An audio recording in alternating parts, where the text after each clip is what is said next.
अंजनानंदनं वीरं जानकी शोकनाशनं कपीसमक्षहंतारं वंदे लंका भयंकरम। नमस्कार मित्रों, मैं अरुण व्यास हमारे धर्म ज्योतिष वास्तु समाधान केंद्र परिवार पर आपका हार्दिक स्वागत करता हूं। आज का हमारा विषय है व्यापारिक जगत में या जीवन में अगर कहीं हमारा पैसा अटक गया है, रुक गया है, फंस गया है, तो उसको पुनः कैसे प्राप्त किया जाए। बार बार उस व्यक्ति से संपर्क करने पर वो हमें आगे से डेट पे डेट देता है, समय पे समय देता है, लेकिन हमें संतुष्टिपूर्ण उत्तर नहीं दे पाता और हमें हमारा धन नहीं मिल पाता। जो धन वो हमें देने को कहता है कि 1 साल में 5 साल भी नहीं आ पाता। किसी पड़ोसी को, रिश्तेदार को दिया हुआ धन है। ऐसी स्थिति में हम न उससे लड़ सकते हैं, न झगड़ा कर सकते हैं और फिर पैसा लेना है। जीवन में धन की आज के समय में ऐसी स्थिति है कि money is not God but after the God. धन भगवान नहीं है, लेकिन इस धरती में भगवान के बाद सबसे ज़्यादा लोग आकृष्ट या आसपास धन के आसपास रहना चाहते हैं, सबसे अपने पास धन पे रहना चाहते हैं। तो वो धन अगर फंस गया है तो उसको कैसे निकाला जाए, धन फंसता क्यों है, इन 2 विषयों पर हम बात करेंगे। पहले चलते हैं धन फंसता क्यों है। ज्योतिष के अनुसार जब लग्न, द्वादश या दूसरे स्थान का मालिक कमजोर हो, आपकी जन्मकुंडली लग्न का मालिक है, दूसरे स्थान का मालिक है या 12वें घर का, 12वां घर होगा व्यय, 12वां घर होता है रोटेशन का, लग्न का घर होता है हर चीज का जड़ स्थिर हो जाना, और धन का 12वां यानी परिवार मित्रों धन का फंसना, और सेकंड हाउस वैसे ही धन का कारक है। जो आपका संग्रहित धन है, स्टोर किया हुआ पैसा है, आपके मेहनत से कमाया हुआ पैसा है, वो पैसा कोई आपको स्नेह से या दीनता दिखाकर आपसे ले और आप सहृदय से, जैसे हम इस जगत में रहते हैं, किसी पर दया करके दे देते हैं, सहजता दे देते हैं। लेने के समय तो गाय की जैसे हो जाता है, बिल्कुल सही। और जब हम मांगने जाते हैं तो अपने ऊपर वो धीरे धीरे हावी होता है, झूठ बोलता है, कई बार तो अपना नंबर बदल देता है, डिलीट कर देता है, दिखना बंद हो जाता है। तो हम कैसे पकड़ें उसको। तो एक एक कुंडली का विचार करें तो हर कुंडली स्थिति अलग होती है। अगर हर कुंडली पे जाए तो हो सकता है हम बहुत सटीक हर विषय पर जा सकते हैं कि हमारे सामने उस कुंडली का लग्न हो तो हम उसको बता सकते हैं उस लग्न के अनुसार कौन सा ग्रह फंसा हुआ है, किस ग्रह का कौन सा उपाय करने से उसका धन आ सकता है या आएगा, या उसका मार्ग कौन सा है।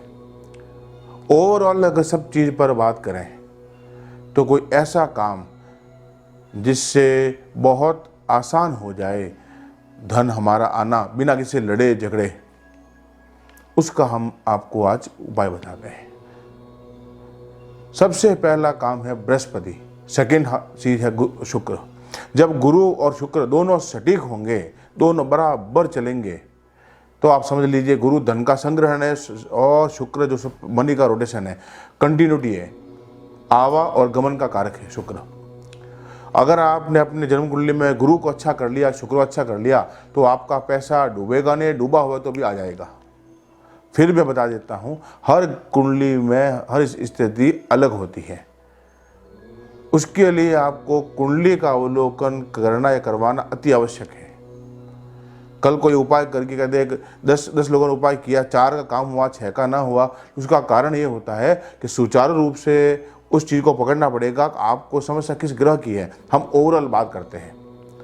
तो आपको बृहस्पति का उपाय करना है, सेकंड आपको शुक्र का उपाय करना है। बृहस्पति के 3 उपाय आपको करने हैं जिससे धन का आना सुगम हो जाएगा। ज्योतिष में और वास्तु में आपके ईशान कोण का कारक गुरु होता है, वर्शिप का स्थान, पूजा का स्थान।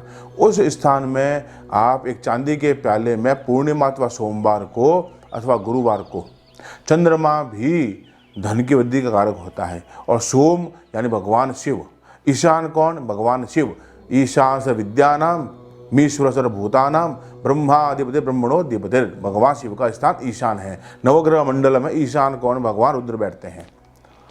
उस स्थान पर सोमवार अथवा गुरुवार पूर्णिमा के दिन एक चांदी के कलश में या तांबे के कलश में मिट्टी से धोकर उसमें गंगा जल भरकर ईशान कोने में रखें।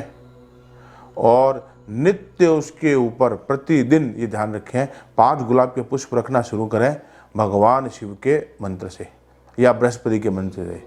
देवानांच ऋषीणांच गुरु कांचन सन्निभम बुद्धिभूतम तिलोकेशम तम नमामि बृहस्पतिम।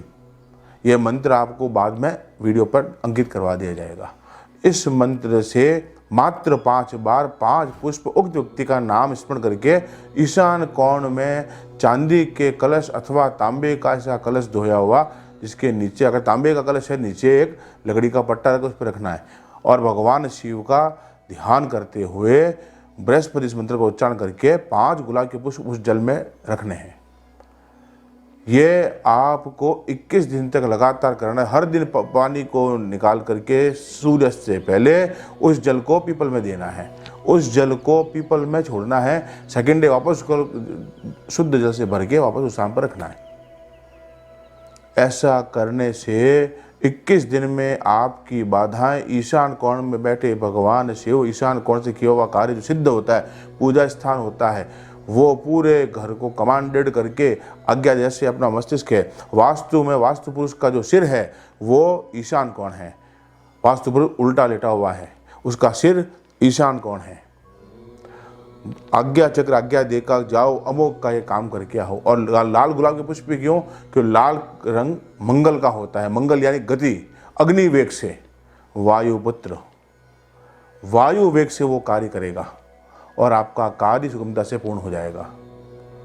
दूसरा, शुक्र का उपाय। शुक्र ज्योतिष शास्त्र में आवागमन का, रोटेशन का कारक है।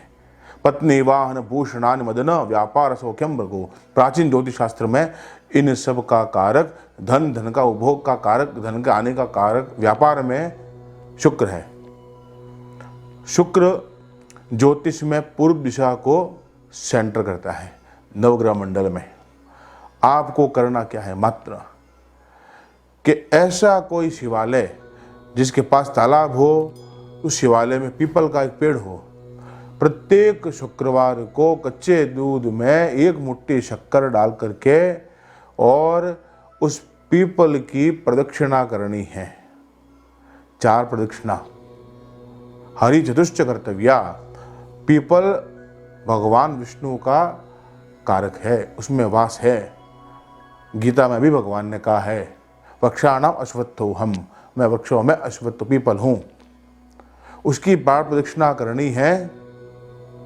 प्रदक्षिणा करके ह्रीम भृगवे नमः, श्रीम शुक्राय नमः, इस मंत्र का जप करते हुए आपको 4 प्रदक्षिणा देकर के वो जल उसमें अर्पण कर देना है और भगवान नारायण से प्रार्थना करनी है कि कार्य सिद्ध हो। जैसे ही आप उसमें कार्य शुरू करेंगे, धीरे धीरे ऐसी स्थिति आ जाएगी कि आपका शुक्र इतना मजबूत हो जाएगा कि चारों तरफ से पैसे आने का रोटेशन बनना शुरू हो जाएगा। चहुं ओर से आना बरस हो जाए, क्योंकि शुक्र डरता किससे है? नारायण से। शुक्राचार्य को भय भी किसने किया था? भगवान वामन ने। इसलिए शुक्राचार्य एक चक्षु है, वो डरते सिर्फ भगवान नारायण से हैं। तो नारायण के बल से, मंत्र से या सानिध्य से हमें शुक्र की पूर्ण कृपा प्राप्त होगी, हमारा धन रोटेशन में आ जाएगा। तीसरा और अंतिम उपाय, घर के अग्निकोण को बचा के रखें। घर के अग्निकोण में जल एकत्रित न होने दें। घर के अग्निकोण को लोहे के जंग से बचाएं, वहाँ जल शामिल नहीं हो, वहाँ भार न हो, वरना धन आपका रुकता जाएगा, परेशानी बढ़ती जाएगी। अग्निकोण को सदा बचा के रखें। अग्निकोण में जल को एकत्रित न होने दें। आप ये 3 कार्य करें, आपके धन के संबंधी कार्य पूर्ण सिद्ध होंगे। हमारा वीडियो आपको पसंद आया हो, चैनल को सब्सक्राइब करें, वीडियो को शेयर और लाइक करें। कमेंट बॉक्स में जिसकी समस्या से जीवन की आप ग्रसित हैं, हमें लिखकर बताएं। हम उसके ऊपर विचार करके कुंडली के द्वारा हम आपको उसकी जिस प्रकार समाधान हम बताएंगे आपको। नमस्कार।